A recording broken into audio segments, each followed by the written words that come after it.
Hello, and welcome to episode 9 of the second series of the Haiku P podcast. I'm Patricia, your host, and today I have a full podcast for you. First, I'd like to address a question that Craig Kidner asked me after he listened to episode 7, the one about ego. Then there's a book review of Dewdrops, created by two of our regular contributors, Su-Wei Lee and Roger Watson. I'll update you on the renku, and finally, I'd like to read you a small selection of verses from Patrick Stevens.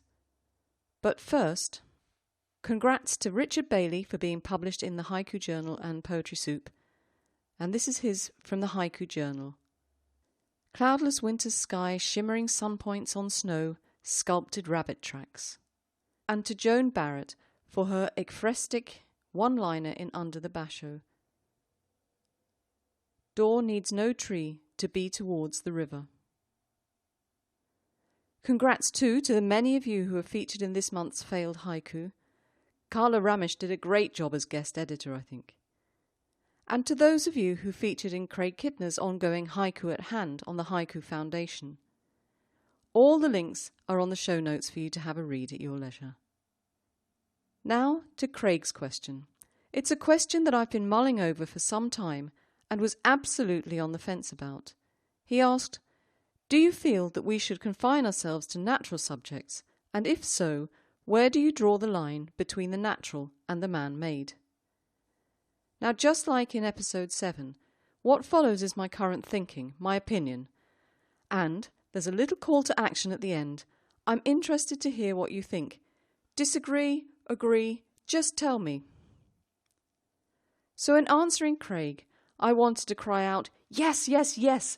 In writing haiku, we should be concerning ourselves with nature, and only nature.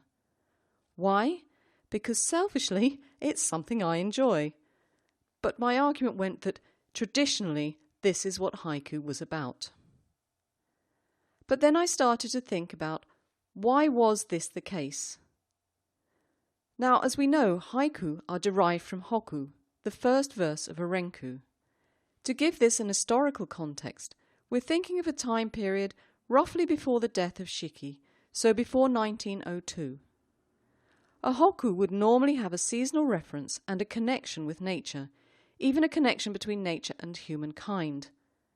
But other verses in the renku roamed free and wild and could tackle non-nature topics. I'll give you an example which I took from the Penguin Book of Haiku. An extreme grudge followed by disgrace, the letter snatched out of his wife's hands from her mother. Why was this connection to nature in hokku continued when the haiku became a standalone verse? Quite possibly this was because the population of Japan was still primarily rural. By the time Shiki died, the urban population of Japan had just surpassed 1 in 10. So necessarily, nature was a major part of life in Japan. Things changed though. Urban populations grew.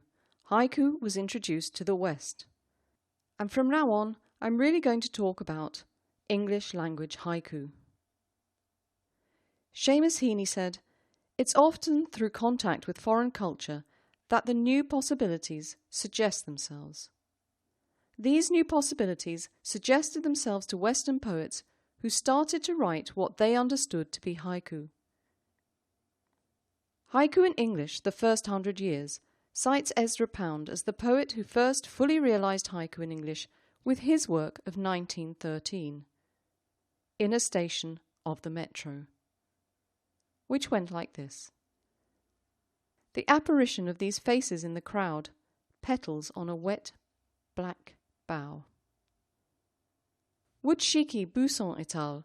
Recognize this as haiku? Who knows, but perhaps as innovators of the genre themselves, they would appreciate that hokku, or haiku, would evolve. Kerouac said, the American haiku is not exactly the Japanese haiku, and for the purposes of today, let's change that to English language haiku is not exactly the Japanese haiku. So where are we with the English language haiku for the purpose of today's chat?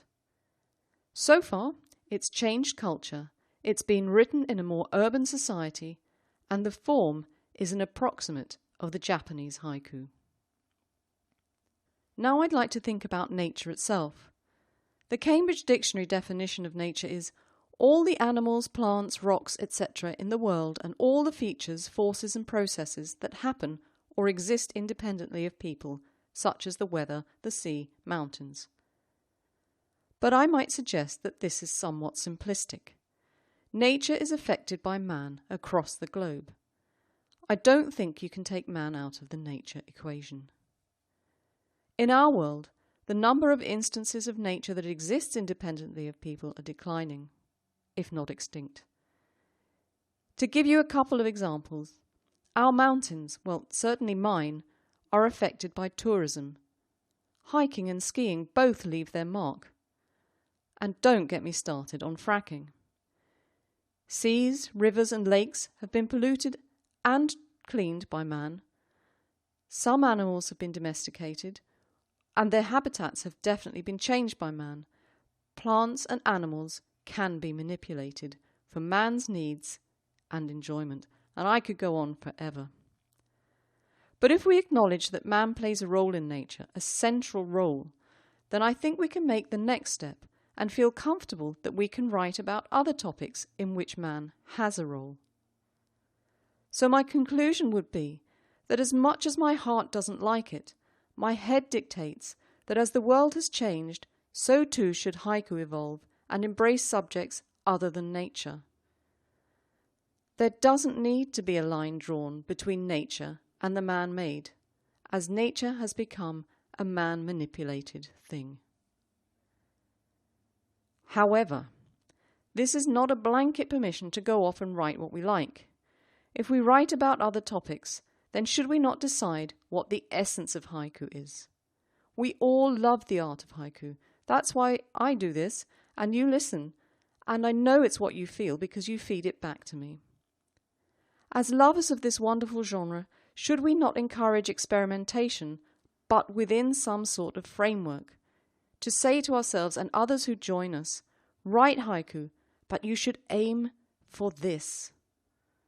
And here's my call for help. What is the essence of haiku?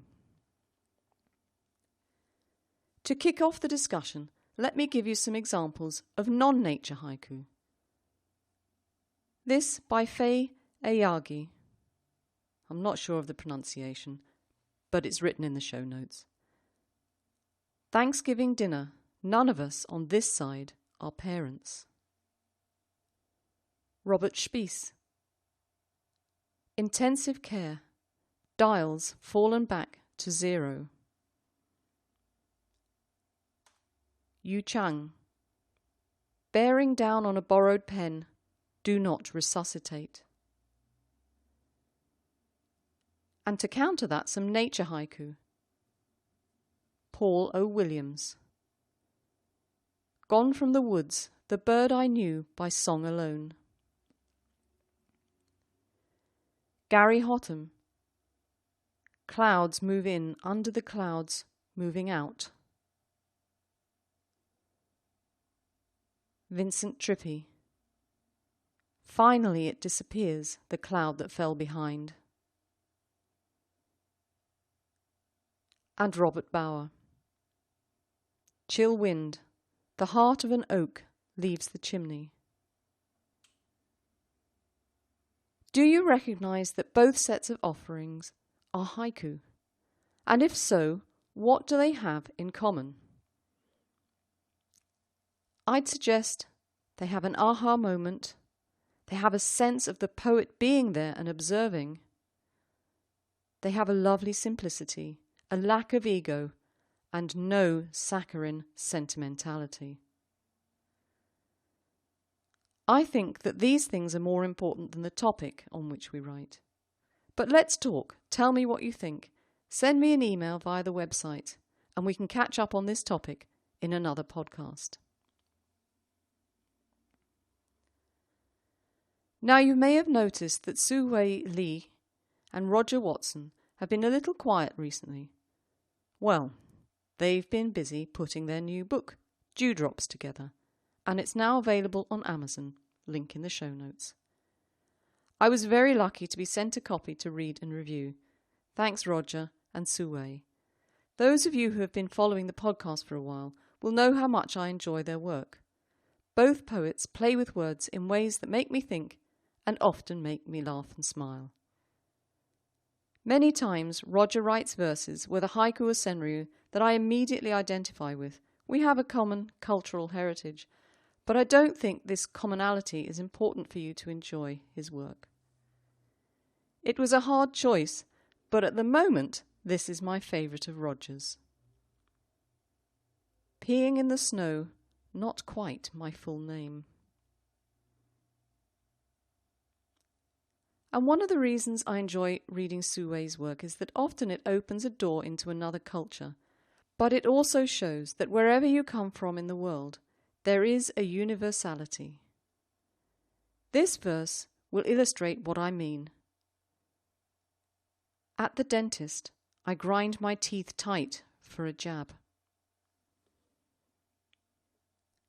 One of the joys of reading books of haiku and senryu is that you can dip in and out of them any time, and frequently you read a verse and find something you've missed.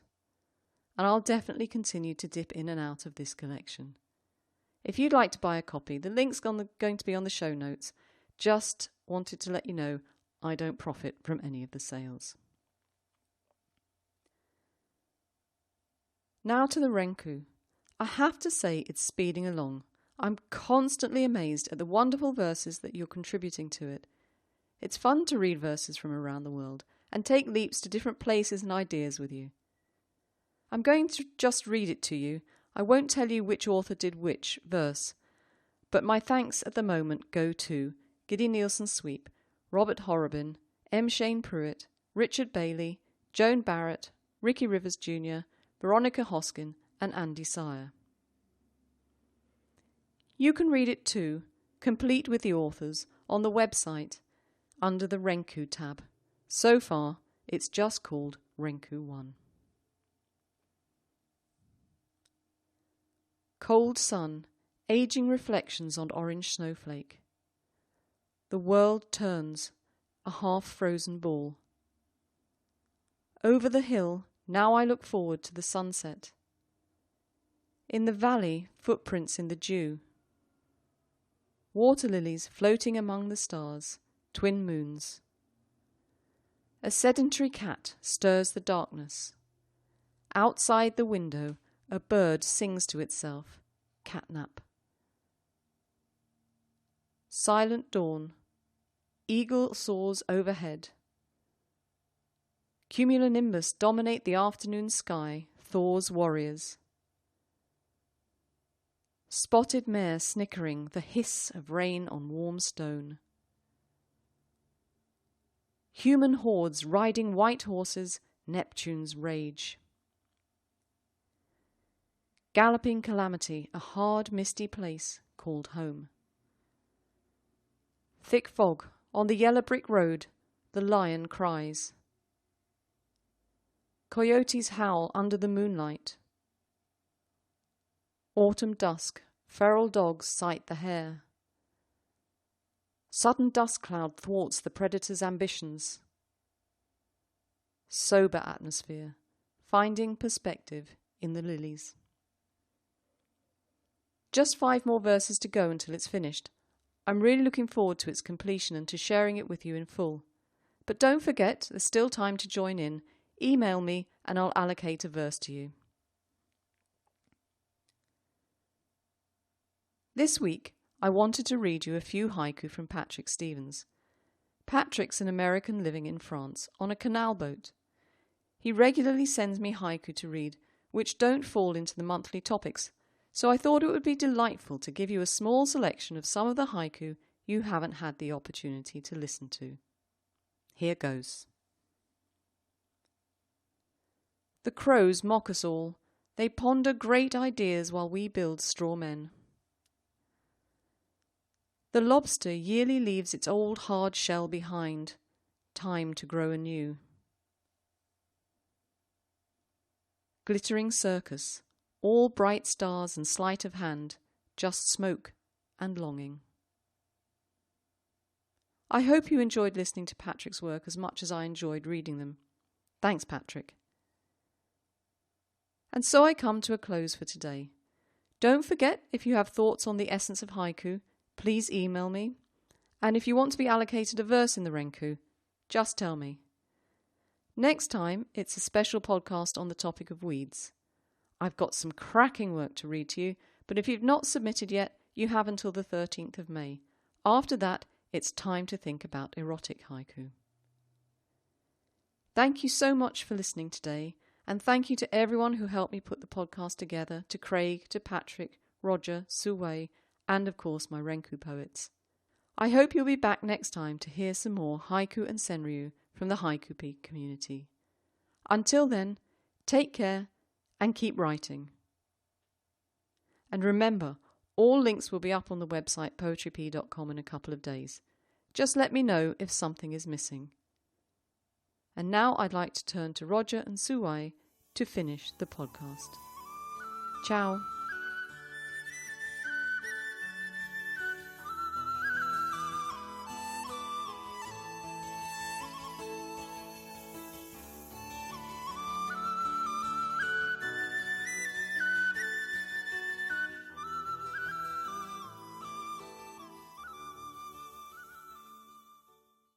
Morning River. The sun rises and swans grow heads. Chimes of cathedral, I read the words of silent beggars. For a day, dear mayflies, may I ask, what is life? Earthquake over, blooming between the mess, a cherry blossom. The fall, turning into yellow, silent sacrifices. Cherry blossom shower, the pigeon changing trees. Coffee breath, the girl to my right speaks to the one on my left.